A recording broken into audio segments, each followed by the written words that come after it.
문제는 챗GPT로 한번 만들어 봤는데요. 다음은 한국부동산. 자, 통계 문제를 한번 만들어 봤습니다. 2023년 서울 지역에는 500건의 아파트 경매가 진행되었다. 그 중에 300건은 낙찰되었고 나머지 200건은 유찰됐다. 낙찰된 아파트의 평균 낙찰가율은 80이고 유찰 아파트의 경우는 경매는 10%씩 이제 가격이 하락된다 이렇게 됩니다. 이게 실제적으로 이제 내용을 떠나서 이제 가정이니까. 자, 10%씩 이제 가격이 하락됩니다. 그러면 낙찰된 아파트의 총 낙찰가는 얼마인지 구하고요. 그 다음에 유찰된 아파트의 다음 경매에서 각 10%씩 하락할 경우에 이 아파트들의 다음 경매, 총 경매 시작가는 얼마인가. 자, 이렇게 이제 문제 됐고요. 조건은 각 아파트의 감정가는 모두 동일하게 10억으로 했습니다. 자, 이 문제를 우리가 가지고 코랩에서 한번 풀어보도록 하겠습니다. 안녕하세요. 빅데이터 김교수입니다. 지난 1강에서 코랩으로 배우는 통계 1강에서 우리가 이제 통계 개요를 한번 살펴봤는데요. 오늘은 코랩으로 배우는 통계학 2강으로 부동산, 한국 부동산 경매 중심으로 한번 살펴보는 시간 갖도록 하겠습니다. 자, 이런 문제 있을 때 우리가 여기에 이제 생성 누르고 프롬프트 집어넣고 자, 요거를 이제 코딩으로 만들어 달라 이렇게 이제 하는 거죠. 자, 타이틀 아파트 낙찰가 구하기고요. 자, 아까 그 조건들을 자, 이렇게 써서 문제를 한번 해석해 보도록 하겠습니다. 자, 이렇게 했을 때 이제 10%씩 하락한다. 그 다음에 얼마인가? 자, 얼마인가인데 얼마인가를 구하는 파이썬 코드 작성해줘 라고 하고요. 자, 단 조건. 자, 단 조건은 아파트 경매가는 모두 10억으로 한다. 그러니까 이제 우리가 이제 뭘 가느냐. 다음 경매에서 총 시작가는 얼마인가 구하는 거죠. 자, 한번 생성해 보도록 하겠습니다. 자, 파이썬 코드 생성을 해서 자, 프롬프트가 주고요. 낙찰가 아파트 수는 300이고 유찰 아파트는 200이다. 자, 감정가 10억으로 하고요. 낙찰가로 0.8. 그 다음에 낙찰된 아파트 가격 계산하고 이걸 한번 출력을 돌려보도록 할게요. 자, 결과가 이렇게 나왔습니다. 낙찰 아파트의 총 낙찰가는 이렇게 나왔고요. 유찰된 아파트의 다음 경매에서 총 경매 시작가는 이렇게 나왔습니다.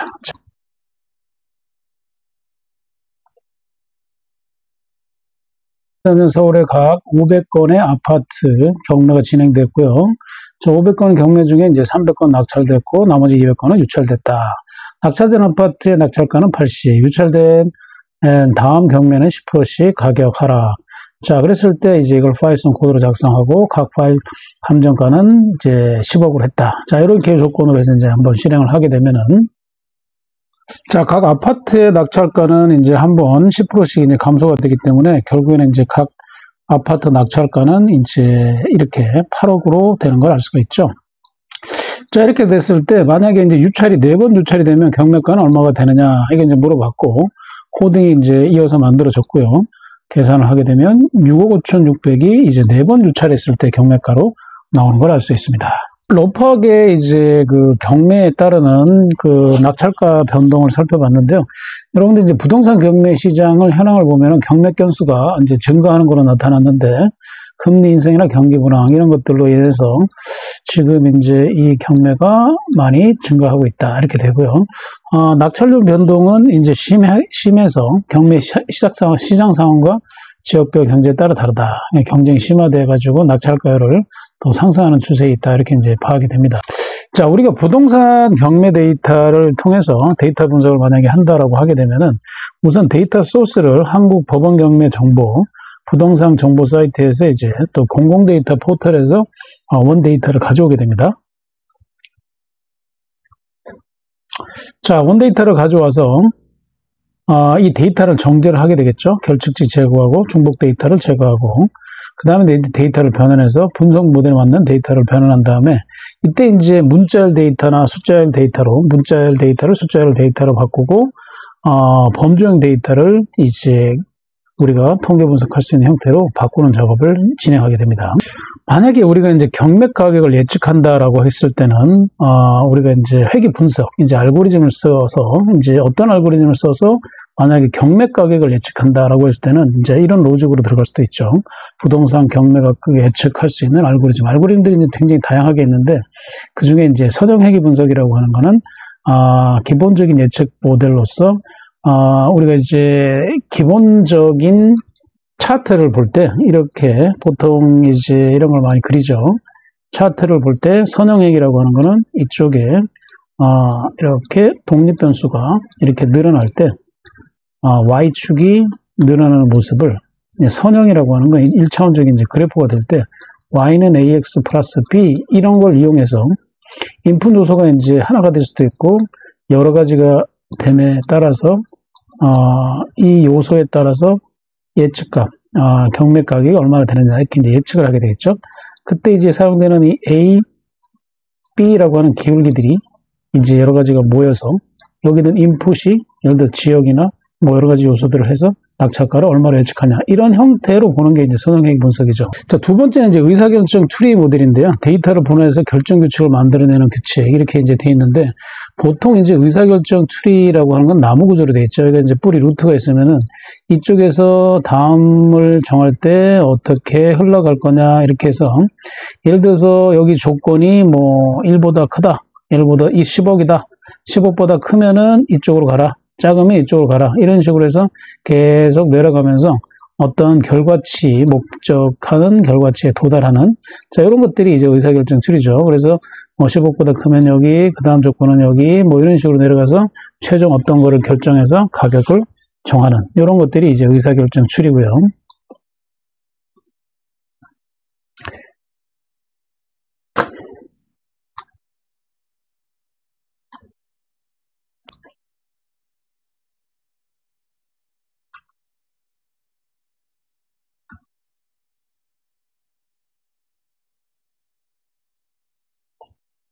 자, 이제 통계학적으로 어떤 일들이 일어나는 것들이 이제 사건인데요. 사건을 이야기할 때 독립사건. 일테면은 A가 일어나는 거하고 B가 일어나는 거에 관련이 없다. 주사위를 던졌는데 나오는 눈의 값과 동전을 던졌을 때 나오는 앞뒤의 사건. 이거는 별개 상관이 없는 거죠. 이런 것들이 이제 독립사건이라고 하고요. 서로 다른 사람이 이제 관역을 놓고 이제 총을 쐈어요. 얼마 전에 우리가 이제 올림픽 때 우리나라 사격 선수들이 아주 그 선전을 다 해줬는데, 이 총을 쐈을 때 옆에 있는 사람하고 내가 쏜 거랑 상관이 있느냐, 상관없다는 얘기죠. 독립사건. 배만 사건은 규집합이 공집합인 거. 그러니까 한쪽이 일어나면 다른 쪽이 일어나지 않을 때 이거를 우리가 뭐라 하냐? 배반 사건이다. 이렇게 얘기한다는 거죠. 그래서 이제 수식은 이렇게 이제 표현하고요. 둘이 합친 거나 각각을 더한 거나 똑같은 거야. 동전 하나를 던져서 앞면이 나오는 사건. 그 다음에 뒷면이 나오는 사건은 사실은 상관없는 배반 사건이다. 이렇게 본다는 거고요. 종속 사건은 사건 A가 일어나고 거기에 따라서 B가 거기 영향을 받는 거. 그걸 말하는 거죠. 음주운전하면 사고가 많이 날까요? 그냥 음주 안 한 정상으로 운전하는 것이 사고가 많이 날까요? 이래 봤을 때 음주운전 사건이 더 많이 난다. 이런 거죠. 그래서 이거는 종속 사건이다. 이렇게 얘기를 한다는 거죠. 이런 식으로 우리가 이제 용어 정리를 좀 합니다.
자, 그래서 위 조건에 이제 부합되게끔 조건을 집어넣어 주고요. 자, 요걸 가지고 이제 음주운전자의 사고 낼 확률을 구해봐라. 이렇게 해서 콜앱에서 작성을 했더니, 자, 이렇게 결과가 코드가 만들어졌고요. 이 코드를 이제 실행을 하게 되면은 결과가 0.53, 0.53의 확률로 음주운전자는 사고를 낼 수 있다. 이렇게 이제 코드 결과는 이렇게 나온 걸 알 수 있습니다. 자, 지금 이렇게 살펴본 게 이제 조건부 확률이라는 거죠. 조건부 확률 이렇게 0.54, 요 식에 의해서 요 방식으로 구하는데, 우리가 요거를 계산식은 콜앱에서 아까 보여드린 것처럼 간단하게 이렇게 해서 실행 결과를 얻을 수 있으니까 여러분들이 활용하시면 좋을 것 같아요. 자, 다음은 확률 분포인데요. 확률 분포라고 하는 거는 일정한 범위 안에 흩어진 정도로 우리가 이제 분포라고 지난 시간에 이제 배웠는데, 확률 변수는 뭐냐? 확률 변수라고 하는 거는 랜덤 변수, 확률 현상에 기인해가지고 결과값이 확률적으로 정해지는 변수, 이렇게 정의되는데, 요거는 이제 확률 현상이라고 하는 건 어떤 결과값들이 나올지 알지만은 가능한 결과 중에서 어떤 결과가 나올지 모르는 현상, 이거를 확률 현상이다, 이렇게 이제 얘기한다고 했습니다. 자, 확률 분포는 뭐냐? 어떤 확률 변수가 취할 수 있는 모든 값, 그 값을 취할 확률의 대응 관계가 표시되는 거. 자, 이렇게 이제 나타내지고요. 확률 변수를 예를 들어 동전 던지기, 요거를 2번 던졌을 때 앞뒷면이 나올 수 있는 확률을 가지고 확률 분포를 보면은 일단 한 번도 안 나올 수가 있죠. 한 번도 앞면이 안 나올 수가 있고, 한 번이 나올 수도 있고, 또 2번이 나올 수 있어요. 그러니까 이런 것들을 이제 전체 대비해서 나누면 이렇게 되고, 이걸 다 합치면 확률은 항상 1이 되고, 거기에 대한 확률 변수에 따르는 이제 확률이 이렇게 나오겠죠. 자, 확률 중에서는 이제 두 가지 확률로 나눠질 수 있는데, 하나는 이산의 확률. 자, 별개의 확률 변수가 몇 개의 한정된 가능한 값들을 가지는 분포. 이런 것들이 이제 우리가 이제 이산의 확률 분포라고 하고, 얘는 이제 이항 분포, 베르누이 분포, 기하 분포, 표화성 분포, 이렇게 이제 나타냅니다. 자, 연속형 확률 분포는 뭐냐? 컨티뉴어스 확률 변수의 가능한 값들이 무한계이고 사실상 셀 수 없을 때, 이걸 이제 연속형, 끊김없이 계속 값들이 변해 나가는 거. 이산형은 끊어지는 거. 이렇게 보셔도 되죠. 그래서 정규 분포, 지수 분포, 연속 균일 분포, 카이 제곱 분포, 이런 것들이 우리가 연속형 확률 분포다. 이렇게 이해하시면 되겠습니다. 자, 이산의 확률 분포는 이제 베르누이 분포에서 단계적으로 가는데, 기본이 이제 이산형 확률 분포에서 베르누이, 이항, 기하, 표화성, 이렇게 이제 흘러가는 걸로 보면 되는데, 거기에서 이제 기하 분포는 베르누이 시행에서 처음 성공까지 시도한 횟수. 자, 이거의 X에 대한 분포. 자, 이렇게 나타내고요. 여기 이제 지지 집합. 자, 베르누이 시행에서 처음 성공할 때까지 실패할 횟수. 이거는 X-1의 분포로 지지 집합. 이렇게 이제 나타내주고, 성공 확률 P인 베르누이 실행에 대해서 X번 실행한 후에 첫 번째 성공을 얻어내는 확률. 이런 걸 나타낼 수 있죠. 자, 요걸 이제 기호로 이렇게 나타내고, 실패 횟수에 대해서는 이렇게 표시할 수가 있습니다. 기하 분포. 자, 기하 분포에 얘는 이제 야구 선수의 홈런 칠 확률이 5%일 때, 이 선수가 X번 타석에서의 홈런 칠 확률은 얼마가 되느냐. 이런 것들이 이제 기하 분포로 나타내지게 되면은, 요 계산식에 의해서 이렇게 나타낼 수가 있는 거죠. 자, 다음으로 이제 표화성 분포인데요. 표화성 분포는, 이제 단위 시간이나 단위 공간에서 어떤 사건이 몇 번 발생할 것인지를 표현하는 분포입니다. 특정 기간 동안의 사건의 발생의 확률을 구할 때 쓰는 거고, 자, 여기서 이제 미우는 정해진 시간 안에 어떤 사건이 일어날 횟수에 대한 기대값으로 이렇게 기호로 나타냅니다. 자, 표화성 분포 예를 한번 들어볼게요. 자, 어떤 AS 센터에서 1시간당 평균 120번의 전화가 온다. 이때 1분 동안에 걸려오는 전화 요청이 사건 이하의 확률은 얼마가 되느냐. 이렇게 이제 얘기를 한다면, 어느 가게에서 1시간당 평균 8명의 손님이 온다. 이때 1시간 동안에 손님이 10명을 확률이 어떻게 되느냐. 이런 식으로 구할 수가 있죠. 이거를 우리가 한번 콜앱에서 구해보도록 할게요. 자, 서울에서 하루에 평균 5건의 경매 낙찰이 된다. 하루에 낙찰되는 아파트. 자, 경매 건수는 포화성 분포를 따른다고 가정할 때 아래 질문을 이제 답하시오. 그래서 질문을 한번 만들어 봤습니다.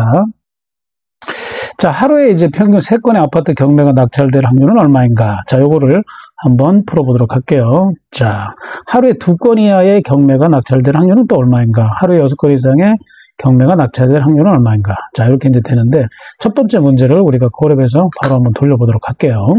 자, 이렇게 표화성 문제로 서울의 아파트 하루에 평균에 50건에, 이건 이제 예시니까 참고하시고, 혹시 이제 이걸 가지고 여러분들이 응용하시면, 좋을 것 같습니다. 하루에 평균 55건의 아파트 경매가 낙찰된다. 하루에 낙찰되는 아파트 경매 건수는 표화성 분포를 따른다고 가정할 때 다음 질문에 답하시오. 하루에 이제 정확히 3건의 아파트 경매가 낙찰되는 확률은 얼마인가? 이제 이걸 하게 되면 이제 매스 함수를 이용해서 람다 값이 하루에 이제 평균 낙찰 건수를 5로 하고요. 그 다음에 요거를 갖다 표화성 분포 함수를 돌려서 하루 3건의 경매가 낙찰 확률은 얼마냐 알았을 때 0.14%가 이제 3건의 아파트가 낙찰될 확률 이렇게 됩니다. 자, 이런 식으로 이제 구할 수가 있죠. 자, 두 번째 하루에 2건이야. 즉 0건, 1건, 2건의 경매가 낙찰될 확률은 얼마인가 라고 했습니다. 이걸 마찬가지로 콜앱에서 돌려서 실행해 보면 자, 같은 함수 돌려서 하루에 2건 이하의 아파트 경매가 낙찰될 확률은 0.12, 12% 이렇게 파악됩니다. 자, 세 번째, 6건 이상의 아파트 경매가 낙찰될 확률은 얼마인가? 자, 이렇게 이제 마찬가지로 콜앱에서 넣어서 돌려보면은, 자, 이렇게 코드 생성해서 실행을 시켜보면,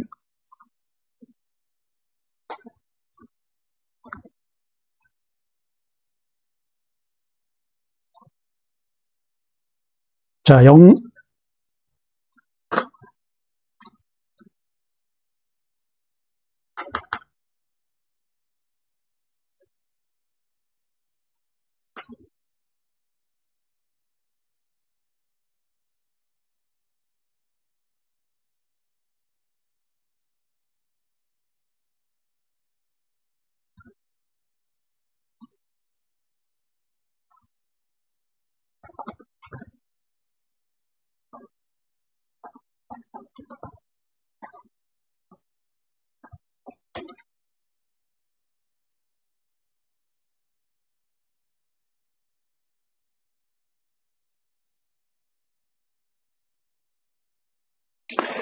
자, 이렇게 해서 이제 시각화된 결과를 우리가 이제 한눈에 이렇게 차트로 볼 수 있게끔 쉽게 구성되어 있어요. 여기 차트에서 나오는 이 람다라고 하는 거는 요렇게 우리가 표시되는, 람다 함수죠. 저렇게 이제 람다라고 읽고, 이 람다 함수가 이제 실제 발생할 수 있는 평균 수가 이제 5번 발생한다라고 이제 했을 때 차트 분석이 이제 이렇게 나타나는 걸 알 수가 있습니다. 자, 실제 이제 람다의 값이 하루에 이제 발생할 수 있는 건수인데, 이게 이제 어떻게 다르냐에 따라서, 람다 값이, 자, 1, 4, 5, 1 경우, 각 차트를 다시 그려줘. 그러니까 하루에 발생할 수 있는 빈도가 한 번, 3번, 5번일 때 그 차트를 달리 이제 표현할 수가 있죠. 점 차트로 다시 그려줘. 해봤습니다. 자, 그러면은 여기에 따라서 점 차트로, 여기 이제 이게 바 차트 같은 경우는 이제 거기에 따라서 보여주는 거고, 점 차트로 보게 되게 되면은 여러분들이 여기 보시면 이제 람다 값을 뭘로 하느냐에 따라서, 여기 지금 보이시죠? 람다 값을 뭘로 하느냐에 따라서 1일 경우, 그러니까 하루에 발생 건수가 몇 번 발생하느냐에 따라서 이게 다르게 표현되죠. 파란색 같은 경우는 하루 한 번 발생, 그 다음에 오렌지색은 3번 발생, 그 다음에 이제 파란색은, 초록색이죠. 초록색은 5번 건수가 발생했을 때 거기 이제 확률 분포가 이렇게 달리 되는 걸 아시죠. 얼마든지 여러분들이 여기다 내용을 대입시켜가지고 원하는 차트를 이렇게 쉽게 볼 수 있다는 거죠. 재밌죠?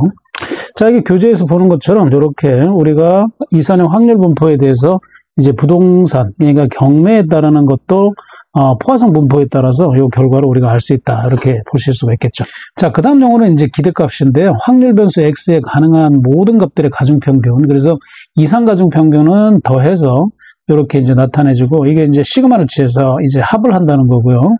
그 다음에 이제 연속형 확률 변수의 기대값은, 이제 적분을 시키는 거죠.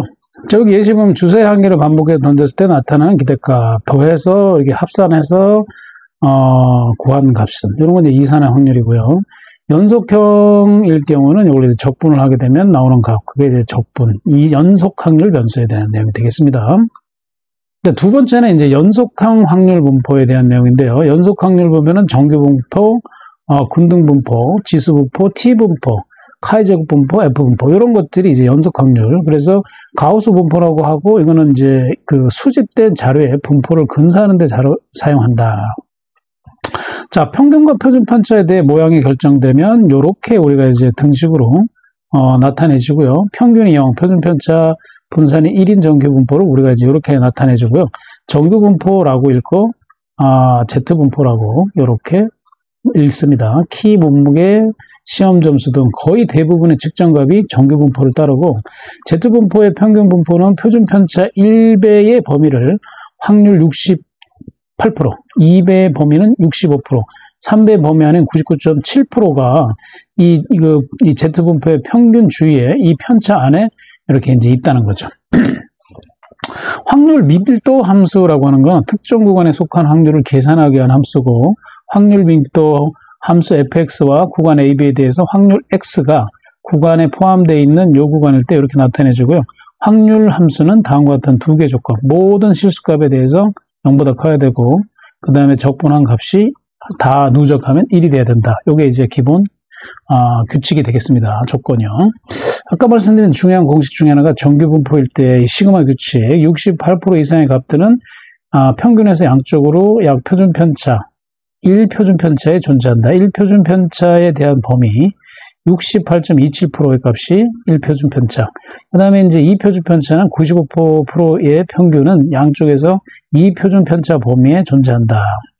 그 다음에 모든 값들은 실제 99.73 평균에서 양쪽으로 3표준 편차 범위에 존재한다. 이게 이제 우리가 정규 분포상에서 받아들이는 값이 되는 거고, 이제 수용하는 범위가 되는 거죠. 네. 자, 연속 확률 분포의 정규 분포의 다인성. 이제 정규 분포의 기본적으로 이제 값들이 어느 정도 이상의 크기가 되면은 정규 분포에 근사하게 되고, 대부분 측정 값들은 정규 분포의 가정 이후에 정규 분포의 당위성이라고 해서 이제 근사하는 값들을 나타내는데, 여기 지금 보시면은 표화성 분포, 이항 분포, T 분포, 지수 분포, 기하 분포가 결국엔 리미트 무한대로 해서 커지면 결국엔 정규 분포에 근사한다. 이렇게 보게 되겠죠. 자, 이항 분포의 근사, 시행 n이 커질 때 이항 분포 이렇게 나타내주고, 평균 NP, 분산 NPQ, 정규 분포 이렇게 와 거의 같아진다. 그 이야기고요. 중심 극한의 정리라고 하는 건 표본의 크기가 n인 확률에 표본 평균이 n이 충분히 크면 근사적으로 정규 분포를 따른다. 그래서 모집단의 분포에 상관없이 표본의 크기가 30 이상이 되면 n이 커짐에 따라서 표본 평균의 정규 분포에 근사한다. 이렇게 우리가 볼 수 있는 게 중심극한 정리다. 이렇게 이제 보시면 되겠죠. 자, 오차 범위는 이제 이렇게 나타내주고, 자, Maximum Likelihood Estimator라고 해서 MLE라는 용어가 실제 값일 가능성이 가장 높은 값을 이제 말하는 거고요. 실제 값이 NLE의 측정 값이 평균이라면 오차는 정규 분포에 따른다. 이게 오차 법칙이다. 이렇게 이해하시면 됩니다. 자, 오늘 여러분들 두 번째 통계, 콜랩으로 배우는 통계학. 자, 두 번째 시간으로 우리가 이제 부동산을 예를 들어서 이제 한번 살펴봤는데요. 우리가 첫 시간에 여러분한테, 자, 첫 시간 때 여기 지금 보면은 이제 콜랩으로 배우는 통계, 우리가 이제 통계를 이제 배워야 이제 부동산도 보이고 주식도 보이고 분석이 보인다라는 제목으로 통계학에도 구글 제문의 활용 통계학 1강을 이제 했었는데요. 요거 참고하셔가지고 2강을 보실 때는 요거 이제 정주행으로 1강부터 차례대로 좀 보시면 좋겠고요. 자, 여러분한테 이제 공지를 드리는데, 좋아요, 댓글 도움이 되셨다면, 해주시고요. 그 다음에 질문을 댓글로 꼭 해주시면 제가 영상 제작에 많이 참조해서 하도록 하겠습니다. 자, 그래서 오늘 이제 타이틀이, 자, 콜랩으로 배우는 통계학, 이제 2강으로서 여러분에게 이제 한국 부동산 경매 중심으로 했는데, 안내 하나 드릴게요. 한국 부동산 경매에 대해서는 저희가 오프라인 강좌를, 개설할 예정입니다. 당산 지역으로 예정을 하고 있고요. 그래서 이제 공지에 저희가 이제 무료 강좌를 일주일 완성 강좌로 지금 준비를 하고 있어서 여러분들이 이제 경매에 관심이 있으시면은 경매를 빅데이터랑 이제 연동을 시켜서 경매를 얼마나 효과적으로 우리가 할 수 있을지에 대한 전문가를 모시고 그걸 빅데이터, 지금 제가 해드린 콜앱을 가지고 그 빅데이터를 어떻게 가져와서 그거를 여러분에게 경매에 어떻게 빅데이터를 쓸지에 대한 세부적인 것까지를 저희가 이제 온라인 강좌 말고 오프라인 강좌로 강의를 개설할 예정입니다. 그래서 여러분들이 그 공지가 뜨게 되면은 한번 참여해 보시면 좋을 기회가 될 거로 이렇게 생각합니다.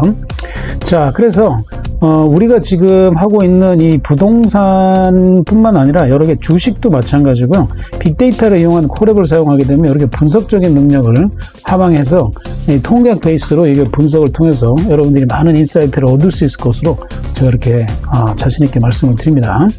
자, 빅데이터 김교수였고요. 다음 시간에 또 뵙겠습니다. 감사합니다.